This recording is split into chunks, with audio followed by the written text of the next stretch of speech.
Let's pretend you get on a bus and it's super crowded. The only spot that's open is between two strangers. So you sit down between two people you never met and everyone is fine. Everyone's keeping to themselves, no one's making eye contact, it's perfect. Sure, your shoulders are touching, but that's just what happens. That's part of the bus-going experience, you poor person. But then at the very next stop, aisle seat guy gets off. So now you and window seat guy are sitting right next to each other. But since you're in the middle, you have to be the one to decide, do you move or not? I honestly don't know what the right thing to do in that situation is. I'm conflicted. Because if you move, it would be silently telling the other person, hey, you're disgusting. I can't stand having our shoulders touch any longer, and I'm glad to finally get away from you. Ugh. But on the other hand, if I was the window seat guy, I would want the middle seat guy to become the new aisle seat guy. I wouldn't see moving as rude. I would just want his gross, disgusting body as far away from me as possible. That's not rude. But on the other hand, maybe I'm overthinking everything and most people don't even mind being this close to another human and they aren't struggling socially, I don't know. Now imagine that same situation, but with urinals. If you're in the middle urinal, do you move halfway through to the other urinal? Because I would. Are you supposed to talk to people when you're sitting 2 inches away from them? I always felt like I should say something, like, hey, did you see the game last night? I didn't, I was too busy drawing cartoons. But I realized that this is a two-way street. I'm worried about not talking to someone, but they're not talking to me either. We both agreed that there's this unwritten contract between us that we're not even going to look at each other. It got me thinking about strangers and specifically how I treat them. And how I can make money off of them. Hey-oh! I'm just kidding. That was a joke. For most of my life, I would go out of my way to avoid talking to people. I would stay in my lane, mind my own business, no eye contact. If everyone's using a urinal, I'd have to pee tomorrow. Yes, I'm lonely. But now that YouTube's the thing, I'm interacting with strangers more often than I've had to in my entire life. So I've been thinking a lot about strangers. And first of all, I think the word stranger is already an insulting label for someone just because you don't know their name. Oh, I don't know this person? They're a stranger. They're strange. I'm the normal one. They're the freaks. They probably murder people with an axe. That's always the go-to profession of a stranger, an axe murderer. But the people you see throughout your day are all humans with their own hopes and dreams, and some of them may hope to kill you, but you'll never know because you didn't ever take the time to get to know them. So I think that the people you see throughout your daily life aren't strangers. They're potential friends.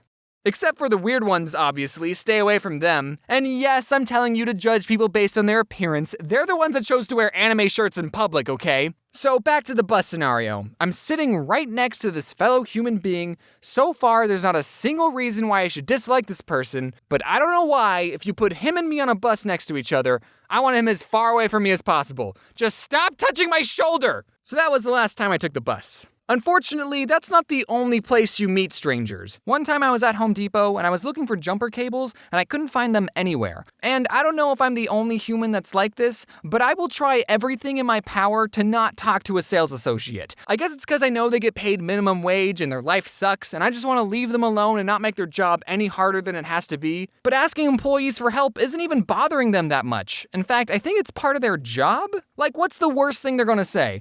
Ugh, you don't know where one specific item is? Everyone else knows. Did you even look? They're in the jumper cable aisle, idiot.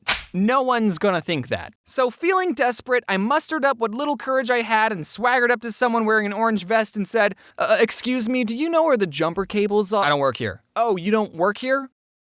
And then he walked away. And then he waddled away, waddle. And then the very next day, bam, bam, bam. So I think the logical thing to do in that situation would have been to find someone who does work there.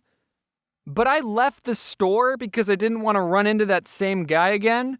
But I also bought a hammer because I didn't want people to think that I stole something. So...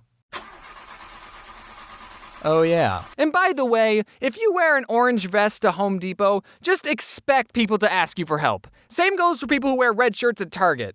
You'd think I'd learn from my mistakes, but no, I have a bunch more examples. When my book came out, my publisher said that it was going to be carried at Barnes & Noble, and I thought that was super duper cool and wanted to see my book in the wild. Not to buy or anything, just to have a look at. So I took my friend Adam from Something Else YT, and we went to the local Barnes & Noble and started our search. We looked in the humor section, didn't find it. Then we checked the new release section, it wasn't there either. Then we looked at the best-selling section, then the religious section, but we couldn't find the book anywhere. So either the publisher lied or they had already sold out. But just to be sure, I asked one of the workers, hey, do you guys have a book by The Odd Ones Out?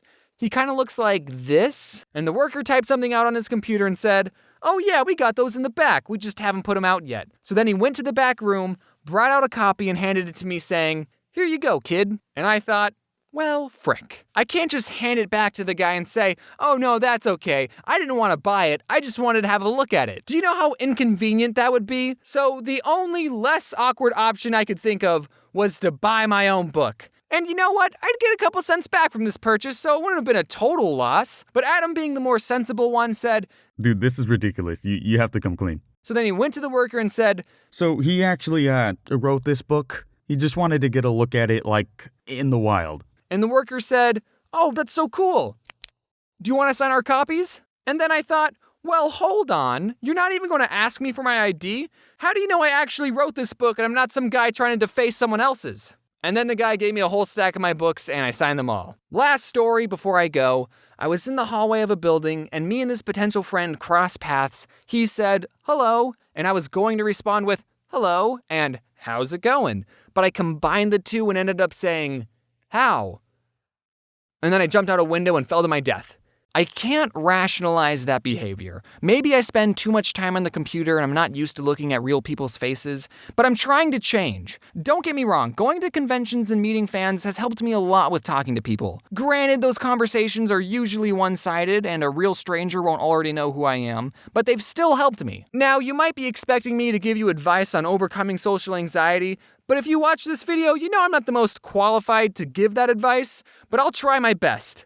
I know it's hard to feel confident and I'm still working on it, but you have to understand that we're all people and we all have things that we're struggling with. And in reality, we're not all watching or caring about every little thing that other people do. We're all too busy worrying about what other people think of us. So with enough practice and believing in yourself, you can show the world your true colors, and I think you'll find that people are a lot nicer than you think. So if you're the middle seat guy on the bus and you have to decide whether or not to move, do whatever you want, no one cares. Just stop touching my shoulders. Hey everyone, I know it's been a while. Thank you for being patient with this video. May has been a really busy month because some of you might know that May is my birthday month and I don't work on my birthday month, so if there's a lesson you should take away from this video is don't worry about being awkward because everyone is weird. And if anyone makes you feel bad for being awkward, then not only is that person more weird than you, but they're also an a-hole. I have some events coming up very soon. I have VidCon and chess boxing, and then I'm also going on tour with a bunch of people that you might recognize, like Jaden and Ross and Domix and Egoraptor, just to name drop a couple people. So if any of these events look interesting, you can buy some tickets in the description or through the event tab on my website. And if you're yearning for more Odd Ones Out content, I just wanted to remind you all that I have a second channel, and either today or tomorrow I'm going to be uploading a video where I answer some math questions with my friend Pat.